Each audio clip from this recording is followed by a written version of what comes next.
दोस्तों स्वागत है आपका बिहार न्यूज में। दोस्तों मैं हूं फिरदौस गनी और आप देख रहे हैं केडीबी लाइव। दोस्तों आज हो चुका है 12 जुलाई 2022। तो आज की बिहार की टॉप न्यूज़ लेकर आए हैं आपके लिए।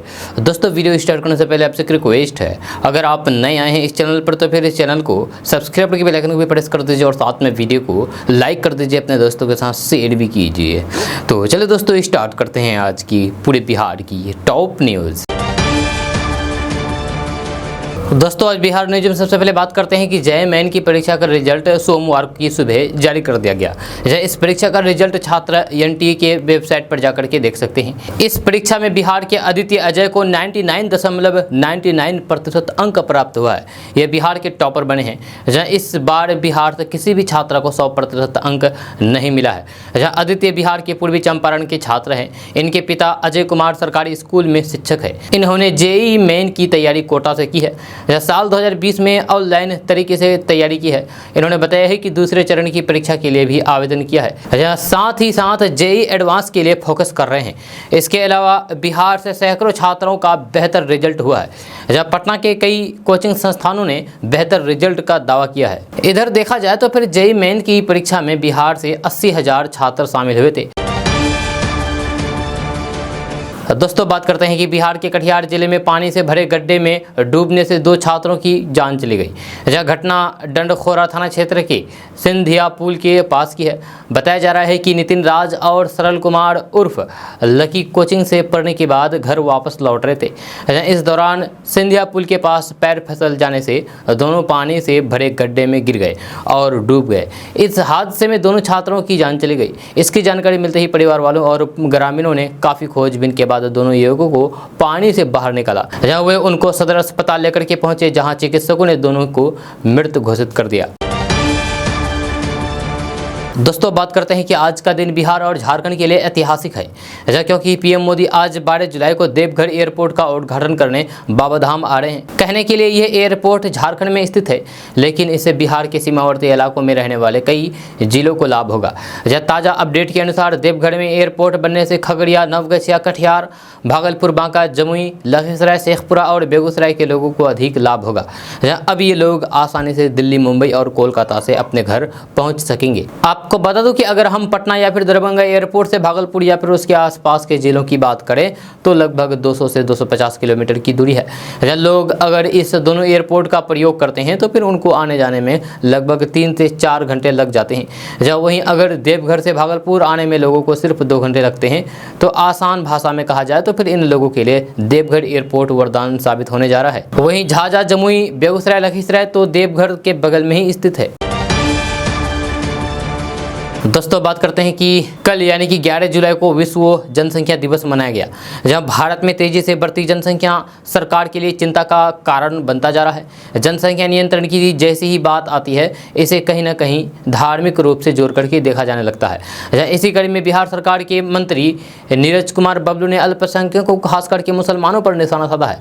मीडिया के सवाल का जवाब देते हुए नीरज कुमार बबलू ने कहा है कि जनसंख्या में वृद्धि नहीं बल्कि विस्फोट हुआ है। उन्होंने कहा है कि बिहार में अररिया और किशनगंज के इलाके में नर्क जैसी स्थिति बनी हुई है।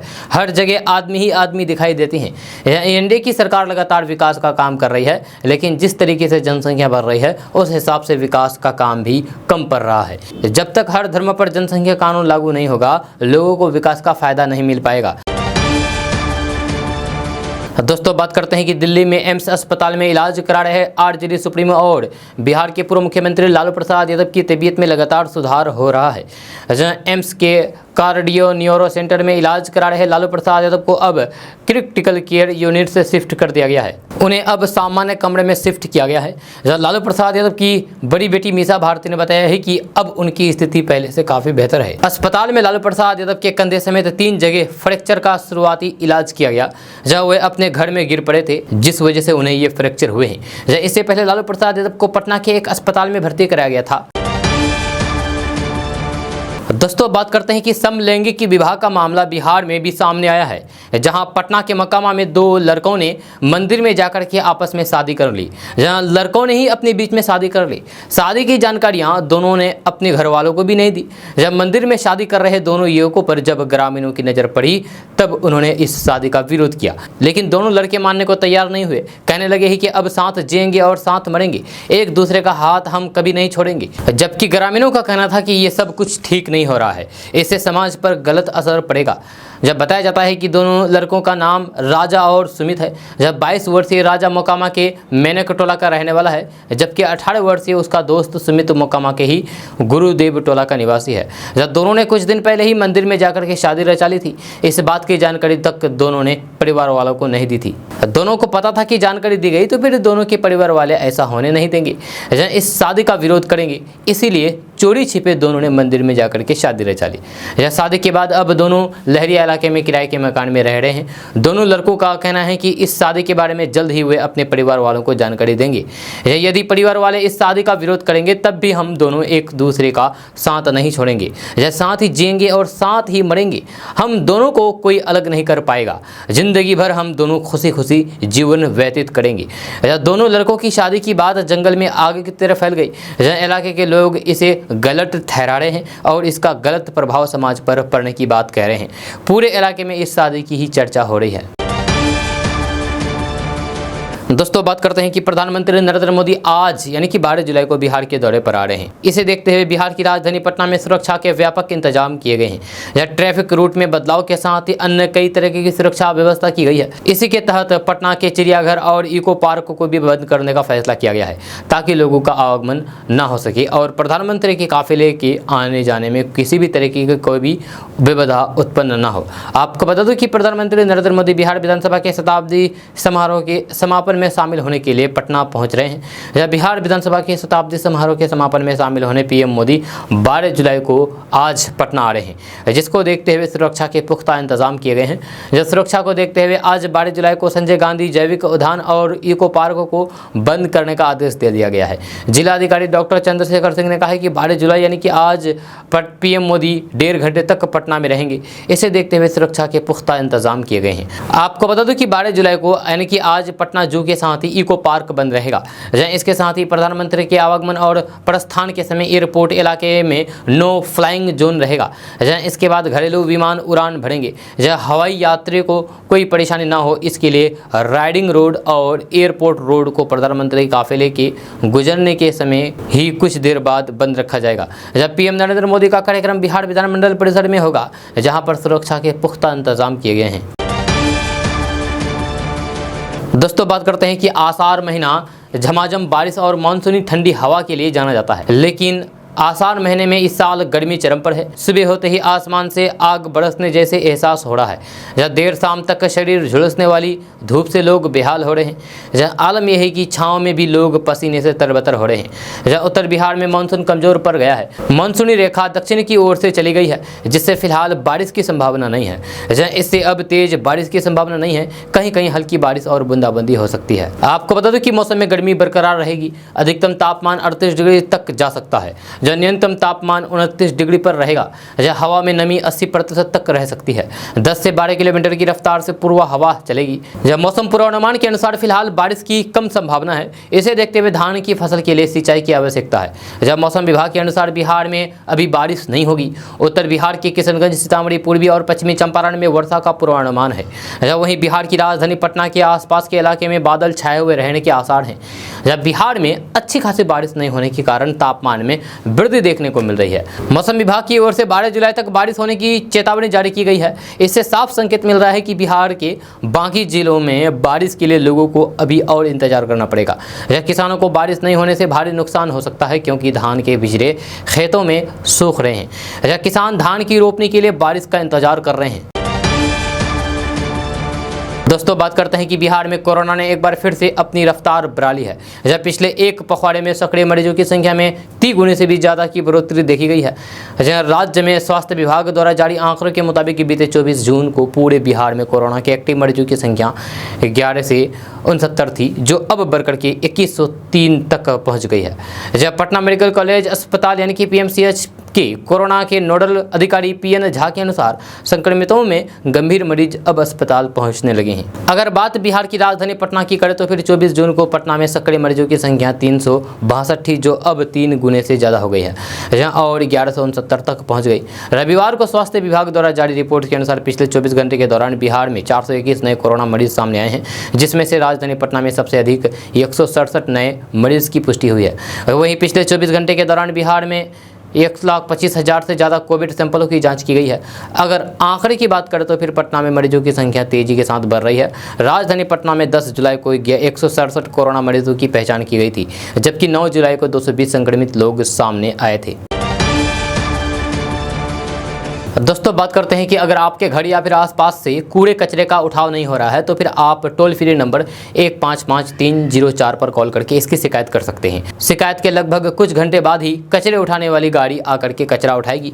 जहां आज शहर के कुछ हिस्सों में कचरे का उठाव नहीं होता है, जिसके कारण वहां पर रहने वाले लोगों को कई सारी दिक्कतों का सामना करना पड़ता है। इसी को ध्यान में रखते हुए इस टोल फ्री नंबर की शुरुआत की गई है, जिस पर आप शिकायत कर सकते हैं। वार्डों में कचरा गाड़ियों की मॉनिटरिंग के लिए नया सिस्टम तैयार किया गया है। स्मार्ट सिटी प्रोजेक्ट के तहत integrated command and control system के जरिए वार्डों में जाने वाले कचरा कलेक्शन के गाड़ियों की जीपीएस तकनीक से भी ट्रैक किया जा रहा है।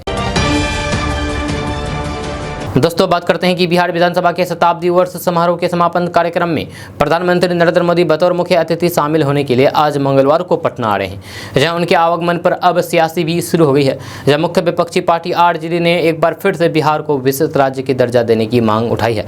जहां पार्टी प्रवक्ता मृत्युंजय तिवारी ने कहा है कि ये अच्छा मौका है जब उस कार्यक्रम में मुख्यमंत्री नीतीश कुमार को पीएम मोदी के सामने स्पेशल स्टेटस का मुद्दा उठाना चाहिए। आरजेडी प्रवक्ता मृत्युंजय तिवारी ने कहा है कि बिहार का बहुत पुराना मांग रहा है कि विशिष्ट राज्य की दर्जा दिया जाए। जहां राबड़ी देवी ने सबसे पहले विशिष्ट राज्य की दर्जा देने की मांग उठाई थी, इसके बाद इसे लगातार मांग हो रही है। मुख्यमंत्री नीतीश कुमार भी चाहते हैं कि बिहार को स्पेशल स्टेटस यानी कि विशिष्ट राज्य का दर्जा मिले। ऐसे में मंगलवार को यानी कि आज पीएम मोदी के सामने अपनी मांग रखने का बेहतर मौका मिला है। बिहार सरकार को पीएम मोदी के सामने में ही अपनी मांग रखनी चाहिए।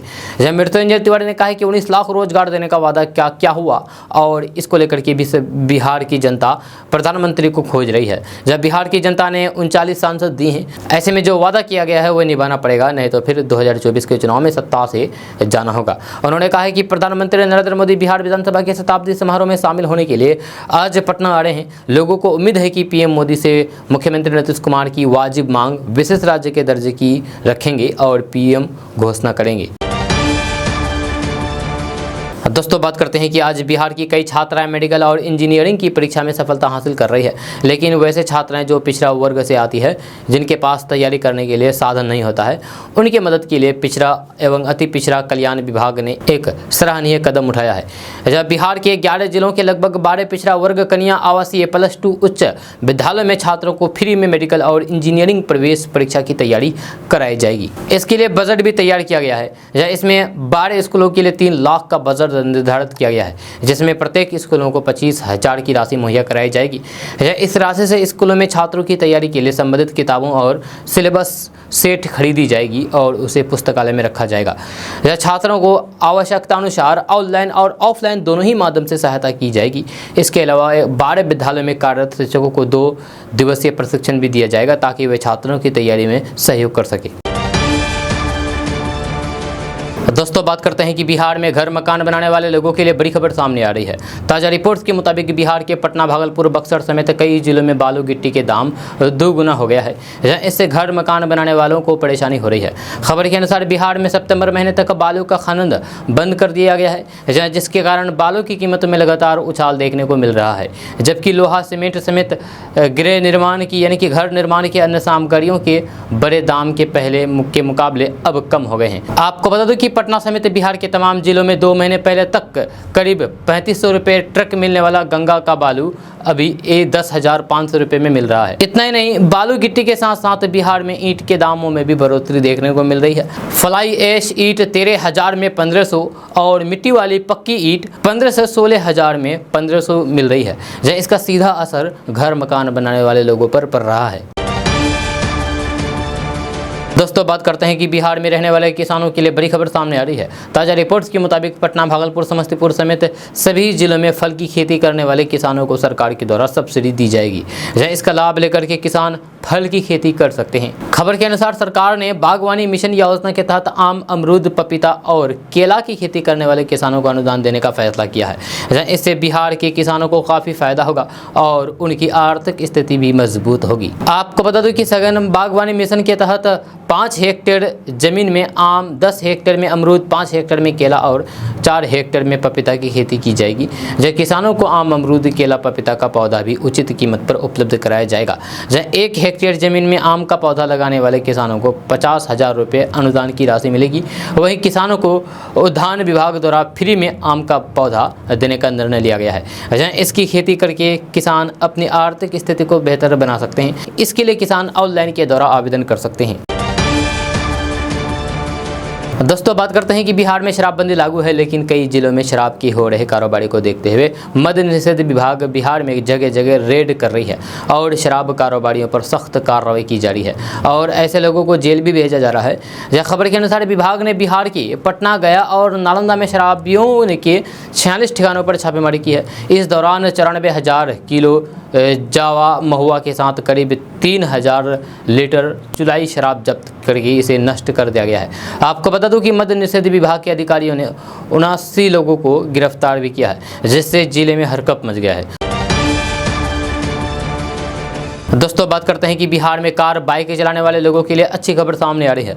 ताज़ा रिपोर्ट्स के मुताबिक तेल कंपनियों ने आज यानी कि 12 जुलाई 2022 के लिए पेट्रोल डीजल का नया रेट जारी कर दिया है। आज उसी अनुसार बिहार के सभी जिलों में पेट्रोल डीजल की बिक्री की जाएगी। खबर के अनुसार आज पटना और फिर भागलपुर में पेट्रोल डीजल की कीमतों में तेजी देखने को मिली है, जबकि मुजफ्फरपुर और मधुबनी में पेट्रोल डीजल की नई कीमतों में गिरावट आई है।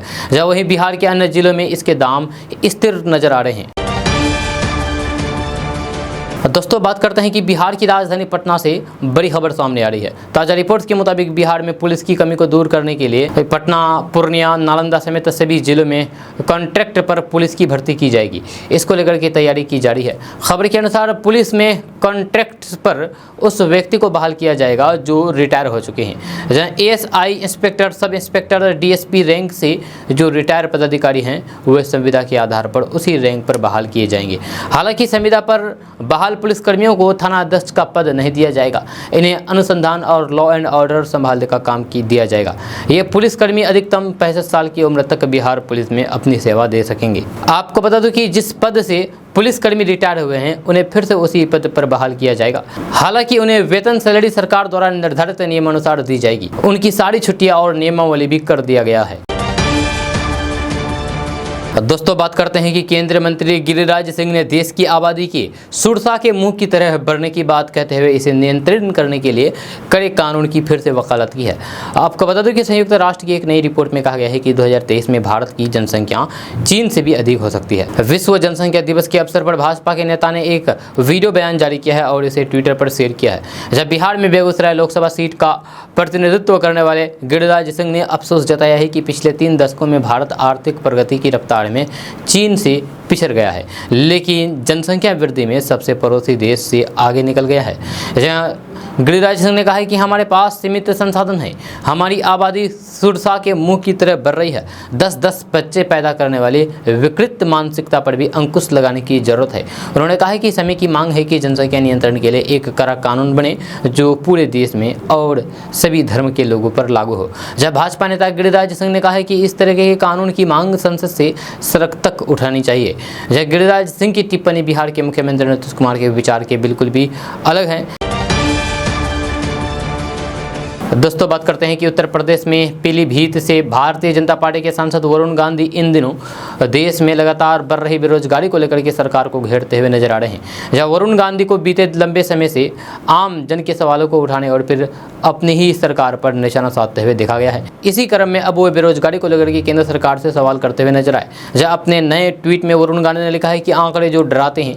जहाँ देश में बेरोजगारी दर 7.80%, हरियाणा में 30.6%, राजस्थान में 29.8%, 17.8%, असम में 17.2%, जम्मू कश्मीर में 17.2%, बिहार में 14% और 1 करोड़ 30 लाख लोगों की नौकरी आ गई है। जब करोड़ों खेतीहार मजदूरों और श्रमिकों के पास कोई रोजगार नहीं है। क्या इन आंकड़ों के साथ हम देश के विकास की गाथा लिखेंगे? आपको बता दूं कि ये पहला मौका नहीं है जब वरुण गांधी केंद्र सरकार पर हमला बोलते हुए नजर आए हैं। इससे पहले भी उन्होंने पेट्रोलियम प्रोडक्ट के दामों को लेकर भी सरकार पर निशाना साधा था, जहां उन्होंने ट्वीट करते हुए लिखा था कि चूल्हे पर लकड़ियां जल रही है और लाल सिलेंडर सजावट की वस्तुएं बन रही है। गैस की पासबुक के पन्नों में महीनों से कोई एंट्री नहीं चली है। ये उन लाखों महिलाओं का दर्द है जिन्हें हमने धुएं से आज़ादी का सपना दिखाया था। ये वही महिलाएं हैं जिन्होंने हम पर सबसे अधिक भरोसा जताया था। दोस्तों बात करते हैं कि अपनी शौक पूरा करने के लिए महंगी महंगी गाड़ियों पर लोग अपने लाखों रुपए खर्च कर देते हैं, लेकिन कुछ ऐसे भी हैं जो इन महंगी गाड़ियों की जगह अपने पैसे नाव पर खर्च करते हैं। जब बिहार के कटिहार का अहमदाबाद प्रखंड ऐसा ही इलाका है जहां लोग बड़े पैमाने पर नाव के निर्माण में जुटे हुए हैं। हालांकि ये उनका शौक नहीं बल्कि मजबूरी है। दरअसल 3 नदियाँ गंगा, महानंदा और कोसी नदी से घिरे कटिहार जिले में सरकारी नाव के साथ साथ अक्सर बाढ़ के दस्तक से पहले ही लोग निजी स्तर पर भी नाव निर्माण करवाते हैं ताकि उन लोगों के लिए बाढ़ दौरान यातायात व्यवस्था में कोई परेशानी ना आए। जब लोग 1 से 1.5 लाख रुपए खर्च करके अपना नाव बनवाते हैं। जब बाढ़ के मौसम में कभी सरकारी स्तर पर इन नावों को भाड़े पर भी लिया जाता है, जब मगर अधिकतर समय इस इलाके के लोग बाढ़ की समस्याओं को देखते हुए निजी सुविधा के लिए नाव निर्माण करवा कर रखते हैं। कई लोग हर साल सिर्फ लोगों की सेवा के लिए नाव बनवाते हैं। दोस्तों बात करते हैं कि फिल्मों में अक्सर ऐसा देखा जाता है कि कैदी के जेल के कर्मियों से सांठ-गांठ करके बाहर निकल जाते हैं और फिर अपना काम निपटा करके वापस आ जाते हैं। जब बिहार में ये कहानी सच साबित हो गई है। यहाँ एक कैदी बीमारी का बहाना बना करके अस्पताल में भर्ती हुआ और फिर वहाँ सुरक्षा में लगे प्रहरियों से सांठ-गांठ करके अपनी शादी की सालगिरह मनाने के लिए निकल गए। इस घटना की जानकारी मिलते ही पुलिस महकमे में हरकंप मच गया है और कैदी की तलाश शुरू कर दी गई है। इस पूरी घटना में पुलिस अधीक्षक ने 3 सिपाहियों को सस्पेंड कर दिया है। ये सारा मामला आरा मंडल कारा से जुड़ा हुआ है। यहाँ डबल मर्डर के आरोप में कारीसाथ गांव निवासी शिव पूजन सिंह का 48 वर्षीय पुत्र कैदी विनोद सिंह बंद है। 1 सप्ताह पहले उसे हार्ट के इलाज के लिए आरा सदर अस्पताल में भर्ती कराया गया था। जब विनोद को सदर अस्पताल के कैदी वार्ड में हार्ट के इलाज के लिए जेल में बीते सप्ताह पहले लाया गया था। वह सदर अस्पताल के कैदी वार्ड में था, लेकिन शनिवार की रात वह पुलिस से सेटिंग करके अपना मैरिज एनिवर्सरी मनाने के लिए एक निजी होटल में चला गया। वहीं किसी ने इसकी जानकारी भोजपुर पुलिस अधीक्षक संजय सिंह को दे दी। एसपी संजय सिंह ने उसी रात युवक की गिरफ्तारी के लिए नगर और नवादा थाना की पुलिस को अस्पताल के चारों ओर खड़ा कर दिया। इसके बाद दोनों थाना की पुलिस ने उस आरोपी की तलाश में जुट गई है, लेकिन वह नहीं निकला है। थोड़ी ही देर बाद इसकी भनक विनोद सिंह को लगी, लेकिन फिल्मी स्टाइल में विनोद सिंह पार्टी सेलिब्रेट करने के बाद अपनी निजी गाड़ी से अस्पताल कैंपस में प्रवेश कर गया। जब गाड़ी में कपड़े खोल करके तौलिया पर घूमने लगा। जब कुछ देर छानबीन करने के बाद पुलिस उसे गिरफ्तार करके शौचालय के पीछे से तौलिया में ही उसे गिरफ्तार कर लिया। इसके बाद उसे नगर थाना के हवाले कर दिया गया। दोस्तों बात करते हैं कि बिहार में तबादले पर तकरार जारी है। बीजेपी कोटे के मंत्री ने सीधे तौर पर सीएम नीतीश कुमार को निशाने पर लिया। जब तबादला आदेश रद्द किए जाने पर राजस्व एवं भूमि सुधार मंत्री रामसूरत राय ने साफ कह दिया है कि जहां मंत्रियों का स्वतंत्र अस्तित्व नहीं, वहां विभाग चलाने से कोई फायदा नहीं। यानी कि उन्होंने इस्तीफे की पेशकश कर दी। इस मुद्दे पर बीजेपी बैकफुट पर है। जब भाजपा के नेता ना तो सरकार का बचाव कर रही है और न ही अपने मंत्री के पक्ष में खड़े हैं। इधर सीएम नीतीश भी पूरे प्रकरण पर चुप है।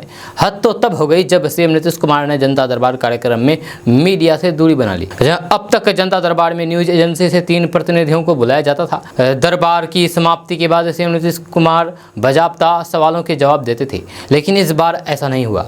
अब चर्चा है कि रामसूरत राय विवाद से बचने के लिए ही सीएम नीतीश कुमार ने ऐसा किया है। सीएम नीतीश कुमार सोमवार को जनता के दरबार में शामिल हुए। जनता दरबार के बाद वे सवालों के जवाब नहीं दिए। जवाब देते भी कैसे, मीडिया कर्मियों को पूरी तरीके से बैन कर दिया गया था। अब तक न्यूज एजेंसियों के प्रतिनिधियों को बुलाया जाता था, इस बार साफ मना कर दिया गया। लिहाजा जनता दरबार खत्म होने के बाद उन्होंने अपनी चुप्पी नहीं तोड़ी। अब कहा जा रहा है कि मुख्यमंत्री नीतीश कुमार ने विवादों से बचने के लिए ऐसा किया है। राजनीतिक जानकारों की माने तो सीएम नीतीश कुमार सार्वजनिक तौर पर विवादों से बचना चाहते हैं। प्रेस कॉन्फ्रेंस में पत्रकार उनसे मंत्री रामसूरत राय प्रकरण पर सवाल पूछते हैं। ऐसे में उनके लिए जवाब देना मुश्किल होता, लिहाजा उन्होंने मीडिया से दूरी ही बना ली। ना रहेगा बांस और ना बजेगी बांसुरी। दोस्तों बात करते हैं कि पटना हाईकोर्ट में पटना में स्थित जयप्रकाश नारायण एयरपोर्ट समेत राज्य के अन्य एयरपोर्ट के मामले में सुनवाई 20 जुलाई 2022 को होगी। चीफ जस्टिस संजय करोल की खंडपीठ द्वारा गौरव कुमार सिंह और अन्य द्वारा दायर जनहित याचिकाओं पर सुनवाई की जा रही है। जब पिछले सुनवाई में कोर्ट ने नागरिक उड्डयन मंत्रालय के नोडल अधिकारी को तलब किया था, साथ ही पटना एयरपोर्ट के पूर्व और प्रवर्तमान निदेशक को भी पिछली सुनवाई में तलब किया था। इससे पहले में कोर्ट ने इस मामले में सुनवाई करते हुए राज्य सरकार को भी नोडल अधिकारी नियुक्त करने का निर्देश दिया था। राज्य सरकार को गया एयरपोर्ट के विकास के संदर्भ में बताने को कहा गया था कि 268 करोड़ रुपए की धनराशि कब तक दिया जाएगा। एडवोकेट जनरल ने इस संबंध में जवाब देने के लिए 1 सप्ताह का समय लिया है। दोस्तों बात करते हैं कि बिहार विधानसभा भवन का शताब्दी समापन समारोह आज 12 जुलाई को प्रधानमंत्री नरेंद्र मोदी की मौजूदगी से ऐतिहासिक बनेगा। जहां विश्व सचिवालय, राज्य सरकार और पटना जिला प्रशासन ने प्रधानमंत्री नरेंद्र मोदी की इस यात्रा को लेकर के तमाम तैयारियां पूरी कर ली है। जहां नरेंद्र मोदी बिहार विधानसभा पहुंचने वाले देश के पहले प्रधानमंत्री होंगे। प्रधानमंत्री मंगलवार 12 जुलाई को करीब 2 घंटे पटना में रहेंगे। पीएम मोदी 12 जुलाई यानी कि आज शाम 5:20 पर विशेष विमान से पटना के जयप्रकाश नारायण अंतर्राष्ट्रीय हवाई अड्डा पहुंचेंगे। यहां से वे 5:55 पर सीधे विधानसभा परिसर में आयोजित शताब्दी समारोह समापन में शिरकत करेंगे। विधानमंडल परिसर में पीएम मोदी 6 बजे पहुंचने के बाद शताब्दी स्मृति स्तंभ और 100 औषधीय पौधे की युक्त शताब्दी स्मृति उद्यान का लोकार्पण करेंगे। नरेंद्र मोदी शताब्दी उद्यान का नामकरण भी करेंगे। प्रधानमंत्री नरेंद्र मोदी विधानसभा के डिजिटल संग्रहालय और अतिशिला का शिलान्यास भी करेंगे। जहां फिर विधानसभा परिसर में बने कार्यक्रम स्थल के मंच पर आसीन होंगे। शाम 7:05 पर पीएम विधानसभा परिसर से एयरपोर्ट के लिए और करीब 7:25 पर दिल्ली रवाना होंगे। दोस्तों बात करते हैं कि महाराष्ट्र में शिवसेना, कांग्रेस और एनसीपी गठबंधन की सरकार गिरने के बाद अब झारखंड में चल रहे घटनाक्रमों के बाद ऐसा माना जा रहा है कि यहां की सरकार गिर सकती है। एक तरफ झारखंड के मुख्यमंत्री हेमंत सोरेन और उनके करीबियों पर जांच एजेंसियों का शिकंजा कसता जा रहा है, तो दूसरी तरफ राष्ट्रपति चुनाव को लेकर के गठबंधन सहयोगियों झारखंड मुक्ति मोर्चा यानी कि झामुमो और कांग्रेस के बीच दूरी बढ़ती ही दिख रही है। देश के कई हिस्सों में मानसून की भारी बारिश के बीच झामुमो कांग्रेस सरकार पर भी खतरे के बादल मंडराने लगे हैं। जहां सत्ताधारी गठबंधन के सहयोगी फिलहाल इस तरह की आशंकाओं को खारिज करते हुए सब कुछ ठीक ठाक होने का दावा कर रहे हैं। हालांकि रांची और दिल्ली के सियासी गलियारों में झारखंड की 2.5 साल पुरानी सरकार को लेकर के कई तरह की अटकलें लग रही है। राष्ट्रपति चुनाव में बीजेपी की ओर से चला गया आदिवासी दाव इसकी एक बड़ी वजह है। एनडीए ने राष्ट्रपति उम्मीदवार के तौर पर द्रौपदी मुर्मू को उतार करके झारखंड में गठबंधन सहयोगियों में दरार पैदा कर दी है। असल में झारखंड में आदिवासियों की बड़ी आबादी है और मुर्मू के नाम के ऐलान से पहले विपक्षी उम्मीदवार यशवंत सिन्हा का समर्थन करने वाली झामुमो आदिवासियों के नाम पर ही राजनीति करती रही है। ऐसे में उनके लिए झारखंड की राज्यपाल रह चुकी मुर्मू के खिलाफ जाकर के वो यशवंत सिन्हा के लिए वोट करना मुश्किल हो गया है। वही कांग्रेस चाहती है कि सोरेन 2012 की तरह इस नैरेटिव को दरकिनार करते हुए यशवंत का साथ दे। आपको बता दूं कि उस समय झारखंड में बीजेपी और झामुमो की सरकार थी। जब बीजेपी ने राष्ट्रपति चुनाव में आदिवासी नेता पीए संगमा को उम्मीदवार बनाया था, लेकिन झामुमो ने यूपीए उम्मीदवार प्रणब मुखर्जी को वोट दिया था। यह सवाल किया जा रहा है कि यदि झामुमो ने 2012 में संगमा को दरकिनार किया था तो फिर इस बार मुर्मू के खिलाफ क्यों नहीं जा सकती है। राजनीतिक जानकारों की माने तो झामुमो के लिए मुर्मू के खिलाफ जाना इसलिए भी मुश्किल है क्योंकि शिबू सोरेन परिवार के साथ उनका रिश्ता पहले से काफी मधुर है। दोस्तों बात करते हैं कि प्रधानमंत्री नरेंद्र मोदी द्वारा भाजपा कार्यकर्ताओं को हिंदुओं के अलावा अन्य समुदाय की कमजोर वर्गों पर ध्यान केंद्रित करने का सुझाव देने के कुछ दिनों बाद पार्टी की अल्पसंख्यक शाखा ने मुस्लिमों में सबसे पिछड़े पसमानंदा मुसलमानों तक पहुंचने का खासा तैयार किया है। जब भाजपा के अल्पसंख्यक मोर्चा के प्रमुख जमाल सिद्दीकी ने कहा है कि पसमानदा समुदाय तक पहुंचने के लिए पार्टी की गतिविधियां मोटे तौर पर 2 पहलुओं पर आधारित है। यह सुनिश्चित करना है कि उन्हें मोदी सरकार की कल्याणकारी योजनाओं का लाभ मिले और जिलों की पार्टी इकाई में उनको प्रतिनिधित्व मिले, यह खास करके जहां वे बहुमत में हैं। यह सिद्दीकी खुद एक पसमानंद मुसलमान है। उन्होंने कहा है कि हमारी पार्टी के कार्यकर्ता खास करके अल्पसंख्यक मोर्चे के सदस्य इसके लिए देश भर की पसमानंदा मुसलमानों से संपर्क करेंगे। उन्होंने कहा है कि भाजपा की अल्पसंख्यक शाखा के अधिकांश पदाधिकारी पसमानंदा समुदाय के अलग अलग वर्गों से हैं। पार्टी के एक अन्य नेता ने कहा है कि भाजपा साल 1965 के युद्ध नायक और परमवीर चक्र विजेता अब्दुल अब्दुल हमीद जैसे समुदाय के राष्ट्रीय नायकों की जय जयकार करने और फिर उनकी जयंती पर समारोह आयोजित करने की योजना बना रही है। पसमानंदा कुल मुस्लिम आबादी का 70% से भी अधिक है और भाजपा का लक्ष्य अलग अलग राज्यों के चुनाव और फिर 2024 के लोकसभा चुनाव की तैयारी के दौरान उन तक पहुंचना है। अलग अलग दलों में मुस्लिम नेता अशरफ में से आते हैं, जिनमें सैयद, मुगल और पठान शामिल है। दोस्तों बात करते हैं कि बिहार के सिवान जिले के पचलखी पंचायत के सुजाव गांव के रहने वाले चित्रकार अजमेर आलम आंखें बंद करके किसी भी की तस्वीर बनाने में माहिर है। अजमेर ने 2020 में किसी कार्यक्रम में आंख बंद करके 5 मिनट में अभिनेता सोनू सूद की पेंटिंग बना डाली थी। जब बाद में ये पेंटिंग सोनू सूद तक पहुंच गई, जिसको देखने के बाद सोनू सूद ने कलाकार की खूब तारीफ की और मिलने की इच्छा जाहिर की। जब कुछ ही दिनों बाद अभिनेता सोनू सूद की टीम ने अजमेर को मुंबई बुलाया, जहाँ अजमेर आलम अपने दोस्तों के साथ सोनू सूद से मिले।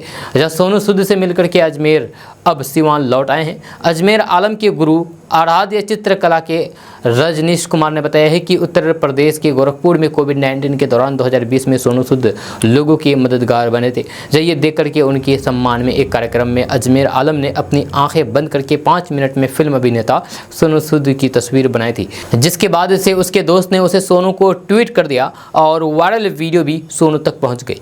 जिसके बाद सोनू ट्वीट करके कहा है कि कमाल का बंदा है भाई। इसके बाद उन्होंने कलाकार से मिलने की इच्छा जाहिर की और फिर मुंबई बुला लिया। दोस्तों बात करते हैं कि बाढ़ एनटीपीसी की कुल 1 नंबर यूनिट से बिजली का उत्पादन बंद हो गया है। जहाँ तकनीकी कारणों से बिजली उत्पादन प्रभावित हुआ है, जिसका खासा असर बिजली की सप्लाई पर पड़ रहा है। जहाँ ऐसी उम्मीद जताई जा रही है कि देर शाम तक यूनिट 1 से उत्पादन शुरू हो जाएगा। जहाँ एनटीपीसी की 1 नंबर यूनिट में आई खराबी को ठीक करने में टेक्नीशियन की टीम लगी हुई है। एक यूनिट के ठप होने से 1980 मेगावाट की जगह 320 मेगावाट बिजली का उत्पादन फिलहाल हो रहा है। जब बिजली की सप्लाई आज देर शाम तक सामान्य हो जाएगी। भीषण गर्मी की वजह से बिजली की मांग बढ़ी है, वहीं एक यूनिट के खराब होने से बिजली की समस्या देखी जा रही है। जब बाढ़ एनटीपीसी से ही बिहार में बिजली की समस्या आ जाती है। दरअसल बाढ़ के 1 नंबर यूनिट के बॉयलर ट्यूब में खराबी आई है और बॉयलर ट्यूब के लीकेज होने की वजह से इस यूनिट से बिजली का उत्पादन ठप हो गया है। जब पहले 1980 मेगावाट बिजली का उत्पादन एनटीपीसी बाढ़ से होता है, लेकिन एक यूनिट में आई खराबी की वजह से अब 1320 मेगावाट बिजली का ही उत्पादन हो रहा है। कुल 660 मेगावाट बिजली का उत्पादन इन दिनों कम हो रहा है, जिससे सप्लाई पर इसका सीधा सा असर पड़ा है। दोस्तों बात करते हैं कि पेट्रोल डीजल की ही नहीं बल्कि आने वाले दिनों में दही, मट्ठा सहित कई अन्य चीज़ों के दाम भी बढ़ जाएंगे। जीएसटी काउंसिलिंग की पिछले दिनों हुई 47वीं बैठक में रोज़मर्रा के उपयोग की कुछ ऐसी चीज़ें यानी कि जीएसटी लगा दिया गया था जो पहले इस दायरे से बाहर थी। जहाँ वहीं कुछ वस्तुओं पर जीएसटी की दर में बढ़ोतरी भी की गई थी। जानकारी के मुताबिक 18 जुलाई से ये दरें लागू हो जाएंगी, जिसके बाद आपको लस्सी, छाछ खरीदने पर ज़्यादा पैसे चुकाना होगा। यही नहीं, 18 जुलाई से ट्रेटा पैक वाली दही, लस्सी जैसी खाने पीने की चीज़ें महंगी हो जाएगी। इसके साथ ही अस्पताल में इलाज कराना भी महंगा हो जाएगा। ट्रेटा पैक वाली दही, लस्सी, बटर मिल्क पर पहले जीएसटी नहीं लगता था। 18 जुलाई से इन पर 5% की दर से जीएसटी लगेगा। साथ ही चेक बुक जारी किए जाने पर बैंकों की तरफ से लिए जाने वाले फीस पर 18% जीएसटी लगेगा। अस्पताल में 5000 रुपये से अधिक किराए वाले कमरे पर भी अब 5% जीएसटी लगेगा।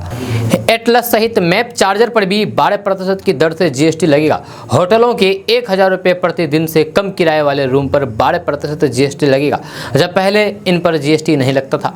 एलईडी लाइट्स, एलईडी लैंप पर लगने वाला जीएसटी 12% से बढ़ाकर के 18% हो जाएगा।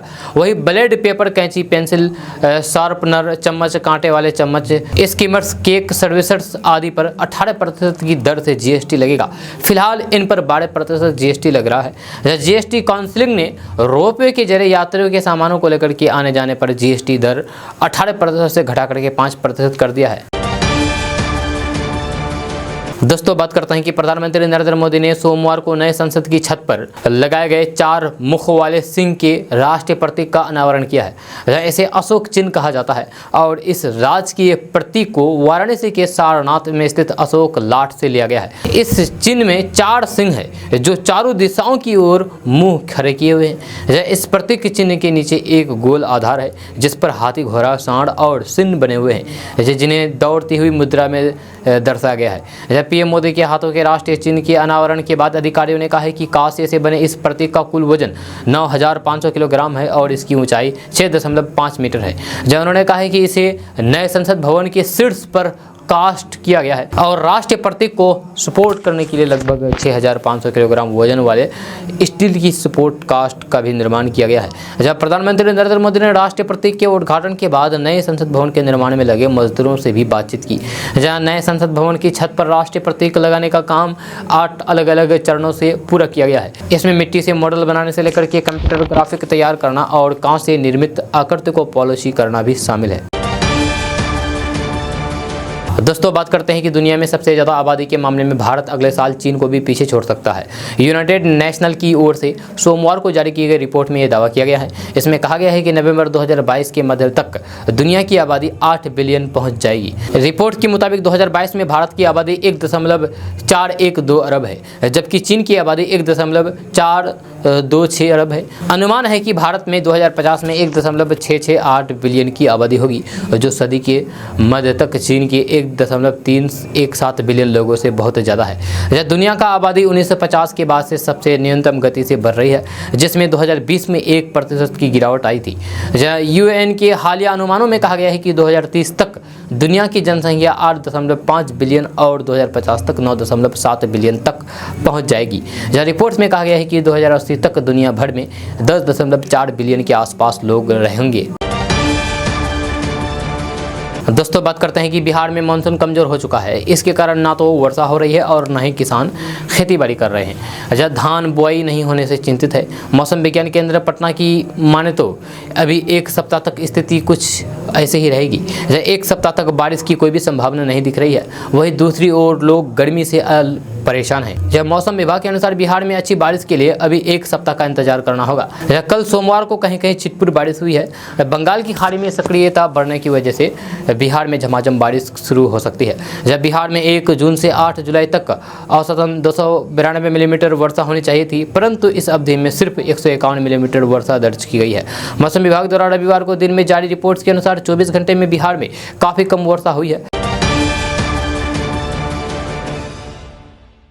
दोस्तों आज का न्यूज़ बस ये तक। कैसा लगा जरूर अपना सुझाव दीजिएगा नीचे कमेंट बॉक्स में कमेंट करके। अगर आप नए आए हैं इस चैनल पर तो फिर चैनल को सब्सक्राइब करके बेल आइकन में प्रेस कर दीजिए और साथ में वीडियो को लाइक कर दीजिए, अपने दोस्तों के साथ शेयर भी कीजिए। तो चलिए दोस्तों फिर मिलते हैं कल की वीडियो में, तब तक के लिए जय हिंद जय बिहार।